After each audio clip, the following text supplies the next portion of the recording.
রানী Birla girls কলেজের পরিচালন সমিতির সভাপতি হিসেবে মুখ্যমন্ত্রীর ভাইয়ের বউ কাজরি বন্দ্যোপাধ্যায়ের নিয়োগ নিয়েই প্রশ্ন কলকাতা হাইকোর্টে। বিচারপতি বিভাস পট্টনায়ক এক নির্দেশে জানিয়েছেন, নিয়ম অনুযায়ী কলেজের পরিচালন সমিতির সভাপতিকে হতে হয় শিক্ষাক্ষেত্রের সঙ্গে যুক্ত কোনো ব্যক্তি, কিন্তু তিনি একজন কাউন্সিলর, মানে কাজরি বন্দ্যোপাধ্যায়ের কথা উল্লেখ করেছেন।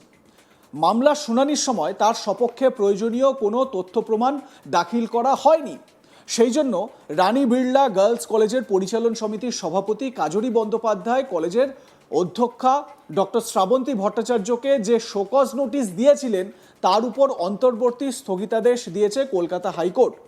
গত ৩রা জুলাইয়ে শোকজ নোটিশ এবং ২৯শে অগস্টের নিলম্বনের সিদ্ধান্ত ৮ সপ্তাহ স্থগিত থাকবে বলে জানালেন বিচারপতি বিভাস পট্টনায়ক।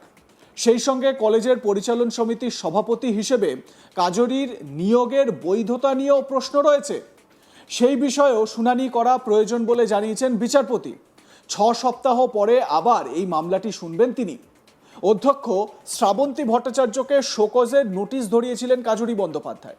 সেই নোটিশ চ্যালেঞ্জ করে কলকাতা হাইকোর্টের দ্বারস্থ হন অধ্যক্ষা। বিচারপতি বিশ্বজিৎ বসুর বেঞ্চে মামলা দায়ের হলে বসু মামলার শুনানি শেষে অন্তর্বর্তী নির্দেশ দেবেন বলে সিদ্ধান্ত নেন। সেই সময় রাজ্যের অ্যাডভোকেট জেনারেল বিচারপতি বিশ্বজিৎ বসুকে মামলা থেকে সরে দাঁড়ানোর অনুরোধ করেন। বিচারপতি বসু তা নিয়ে অসন্তোষ প্রকাশ করলে তিনি মামলাটি ছেড়ে দিয়েছিলেন।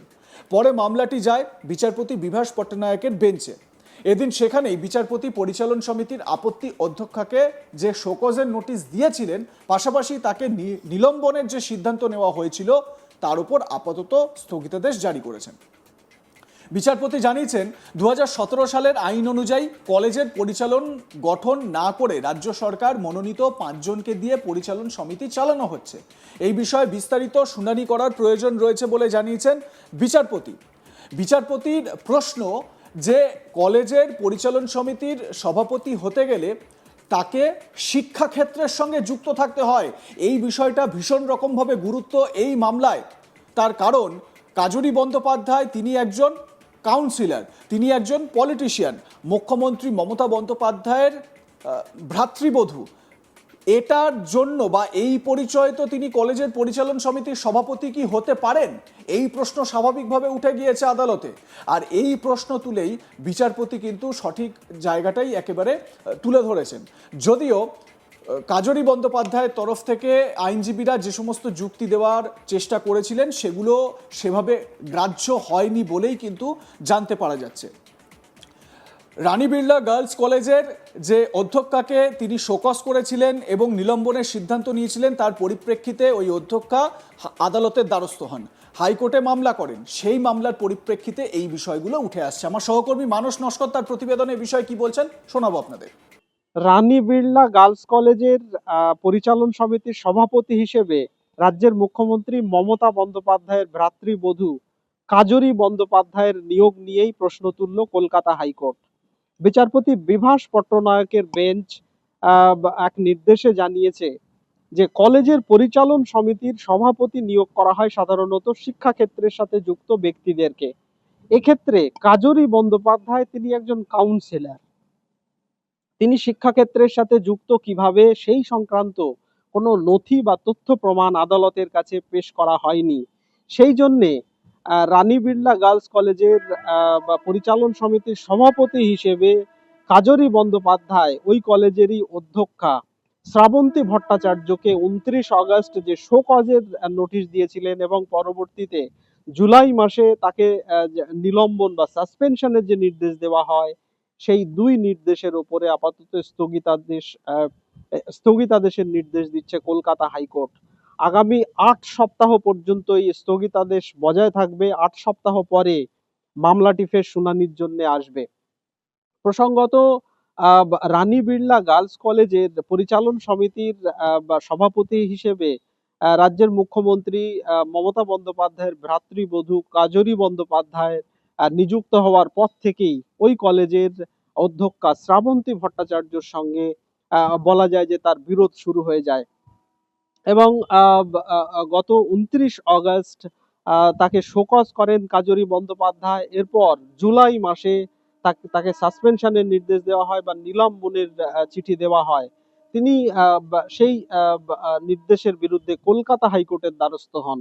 কলকাতা হাইকোর্টে বিচারপতি বিশ্বজিৎ বসুর এজলাসে মামলা দায়ের হয়। বিচারপতি বসু বিষয়টি শোনার পর মামলার শুনানি করার পর যখন স্থগিত অন্তর্বর্তী আদেশের কথা জানান বা নির্দেশ দেবেন বলে ঠিক করেন, ঠিক সেই সময়ই বিচারপতি বসুর এজলাসে আসেন রাজ্যের অ্যাডভোকেট জেনারেল কিশোর দত্ত, এবং তিনি জানান যে এই বিষয়ে বিচারপতি মামলাটি ছেড়ে দিক, এবং তিনি রীতিমতো আর্জি জানান বা অনুরোধ করেন, এবং রাজ্যের অ্যাডভোকেট জেনারেলের এই যে যে অনুরোধ করেন সেই অনুরোধে রীতিমতো ক্ষুব্ধ হন বিচারপতি বিশ্বজিৎ বসু, এবং পরে যদিও তিনি সেই মামলা ছেড়ে দেন, পরে কলকাতা হাইকোর্টের প্রধান বিচারপতির নির্দেশে মামলাটি যায় বিচারপতি বিভাস পট্টনায়কের বেঞ্চে, এবং বিচারপতি বিভাস পট্টনায়ক বেশ কয়েকদিন মামলাটির শুনানির পর মামলার রায়দান স্থগিত রেখেছিলেন, এবং সেই মামলার যখন রায় দেন সেই নির্দেশের কপিতে দেখা যায় যে তিনি রাজ্যের মুখ্যমন্ত্রী মমতা বন্দ্যোপাধ্যায়ের ভ্রাতৃবধূ কাজরি বন্দ্যোপাধ্যায়ের ওই কলেজের রানী বিড়লা গার্লস কলেজের পরিচালন সমিতির সভাপতি বা প্রেসিডেন্ট হিসেবে নিয়োগ নিয়েই প্রশ্ন তুলেছেন। তিনি জানিয়েছেন যে 2017 সালের 5 ধারা অনুযায়ী সাধারণত কলেজের পরিচালন সমিতির যিনি সভাপতি হন তাকে শিক্ষাক্ষেত্রের সাথে যুক্ত কোনো ব্যক্তি হতে হয়, কিন্তু এক্ষেত্রে কাজরি বন্দ্যোপাধ্যায় তিনি কিভাবে শিক্ষাক্ষেত্রের সাথে যুক্ত সেই তার সপক্ষে কোনো প্রমাণ বা তথ্য প্রমাণ আদালতের কাছে হাজির করা হয়নি।